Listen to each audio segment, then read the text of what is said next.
Arrêtez de dire aux gens Satan dehors à cause de leur apparence. Arrêtez ça. On vient à Christ là. C'est pour venir tel que nous sommes.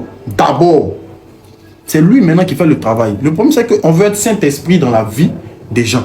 Le gars, lui, veut juste venir à l'église, écouter la parole de Dieu et se barrer. Il t'a pas demandé de le surveiller, de rentrer dans sa vie, chercher ton... Non, ça, c'est pas ton rôle, ça. Ton rôle, c'est de conduire vers le Saint-Esprit.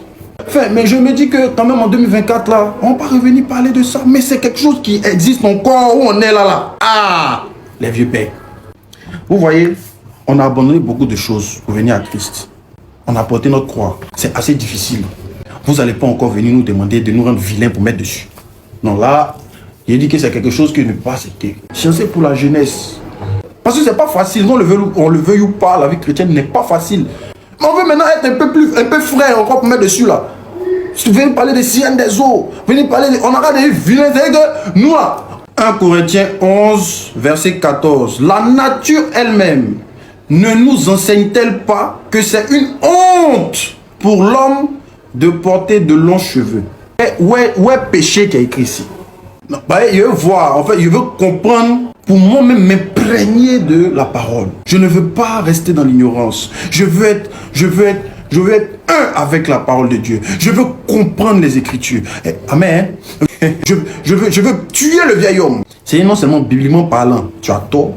Parce qu'il n'y a aucun moment, Paul a dit que c'est un péché de garder les cheveux longs. À aucun moment, il a dit que quand tu gardes les cheveux longs, tu n'es pas chrétien. À aucun moment, il a dit que tu vas aller en enfer. C'est-à-dire que tu rajoutes des choses à l'écriture que l'écriture n'a pas ajoutées. Tu es en train de pécher. Parce qu'on sait tous que maudit soit quiconque qui rajoute un seul iota à la parole de Dieu. Le gars est en train de parler à son assemblée là-bas, entre eux là-bas, à Gabaon là-bas. Nous, on a quoi à voir avec truc. C'est comme quand il disait à Timothée, fais usage d'un peu de vin à cause de ton problème d'estomac. Il y a des versets qui s'adressent à un groupuscule de personnes. C'est pas à nous autres, nous qui sommes en Côte d'Ivoire ici. Nous, on a quoi à voir elle avec des cheveux. Nous, on a quoi à voir ça.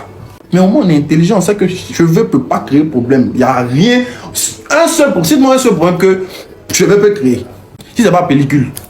Arrêtez ça. Mais on ne peut pas baser la chrétienté sur affaire des cheveux. Je suis désolé, les gars. Donc, vous pensez que le Seigneur va agréer le fait que vous chassez ces âmes pour une affaire de tondeuse? Oh! Les gars. Et même, je vais plus loin. Vous savez que ce qui est interdit même dans la loi, ce qui est interdit dans la parole de Dieu, c'est les cheveux rasés. C'est de se tailler la barbe ici.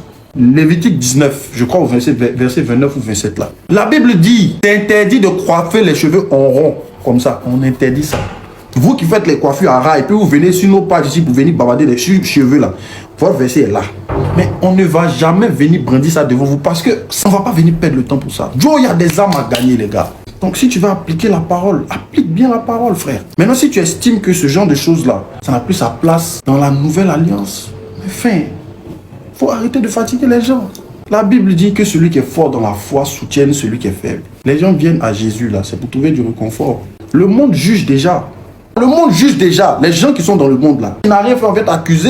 Les gens sont hypocrites. Les gens sont trucs. On a fui ça pour venir à l'église, pour venir au Seigneur, pour trouver du réconfort, pour trouver de l'amour. Parce que c'est ce que le Seigneur nous demande de manifester. La Bible dit quoi? Jean 13, verset 34 ou 35. C'est Jésus lui-même qui parle. Il dit, je vous donne un commandement nouveau. Aimez-vous les uns les autres. C'est à cela qu'on reconnaîtra que vous êtes mes disciples. C'est dans l'amour du Christ qu'on va reconnaître que lui là c'est un chrétien, lui là c'est pas un chrétien, lui là c'est un chrétien. Parce que je vais vous dire, ce que vous oubliez, c'est l'amour qui désarme les cœurs. Gros cœur là, tout le monde a ça. Parce que tout le monde est impoli de nature. Mais quand quelqu'un manifeste l'amour, ça désarme les cœurs. Moi c'est comme ça que je suis. Les gens tuent des caractères, ils n'ont pas besoin que vous veniez leur dire hey, quittez ici, Dieu dit que non, c'est pas toujours comme ça. Jésus n'a jamais demandé à ce qu'on soit non, jamais, il n'a jamais demandé. L'évangile là, c'est un message de masse, c'est pas un message sélectif, non. Il dit le royaume des cieux est semblable à un filet qu'on jette dans la mer. On ramasse toutes sortes de personnes, toutes sortes de choses, toutes sortes. Et puis on emmène, et puis maintenant on trie, on fait le tri. On fait le tri. C'est juste que à un moment donné là, la Bible dit, large est le chemin qui mène à la perdition et resserré est le chemin qui mène au ciel.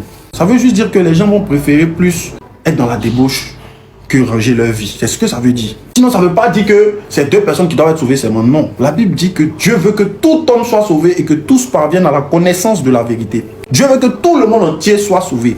Donc, ce n'est pas un message difficile. C'est un message accessible à tout le monde. Crois au Seigneur Jésus, tu seras sauvé. Oui. Mais quand tu as mouru là, tu ne connais pas ta position. On n'est pas là, on n'est pas allé là-bas pour voir ce qui se passe. Mais il y a quelqu'un qui dit, si tu crois en moi, petit, moi, je vais te faire monter au ciel. Parce qu'il a payé le prix de tes péchés à la croix. Il n'y a pas quelqu'un qui peut t'accuser à cause de ce que j'ai fait pour toi. Et nous, on a décidé de croire en cette personne. Et notre rôle, c'est d'aller dire aux autres que voilà la personne en qui nous on a cru là. Mais pendant même qu'on est sur la terre ici, on voit déjà ses œuvres. On voit déjà comment il se comporte. Donc c'est une personne fidèle. Crois en cette personne-là. Comme ça, le jour c'est chaud sur toi. Quand tu vas mourir là, c'est cette personne-là qui va te prendre comme ça pour aller t'envoyer où tu dois aller, au paradis. C'est ça le message, c'est ça l'évangile. Maintenant, ce que chacun fait dans son évangile, ce que chacun fait dans sa vie, dans son parcours, ça c'est le parcours. Chacun a son parcours, chacun a son intimité. Et c'est le Saint-Esprit qui conduit. Parce qu'en fin de compte là, il n'y a pas un homme qui peut remplacer l'intimité d'une personne avec son Dieu. Non. Tu as beau dire coiffe-toi, tu as beau dire fais ceci, fais comme ça, fais. Il n'y a pas quelqu'un. Tout ce que tu peux faire, c'est présenter le royaume des cieux, présenter Jésus, présenter son amour. Il n'est pas seulement le Dieu qui châtie, il n'est pas seulement le feu dévorant, il n'est pas seulement celui qui a été jeté dans la dienne, il est aussi le Dieu de miséricorde, celui qui pardonne tout. Voilà. Donc c'est vrai qu'à un moment, on peut taper dur. C'est ça. À l'église, on tape dur, on rappelle aux gens que il y a un fait qui est là. Hein. Mais c'est pas que ça. Jésus l'a parlé d'enfer combien de fois? Vous aussi. Passez tout ton temps à nous parler d'amour ici, à guérir les gens, faire du bien autour des gens. Il a renversé table dans le temple. Combien de fois? Il s'est pas énervé beaucoup de fois. Mais vous, vos messages sont durs. Vous regardez les gens durement. Les cœurs sont durs, noirs, durs. Oh, arrêtez ça. Quittez là-bas.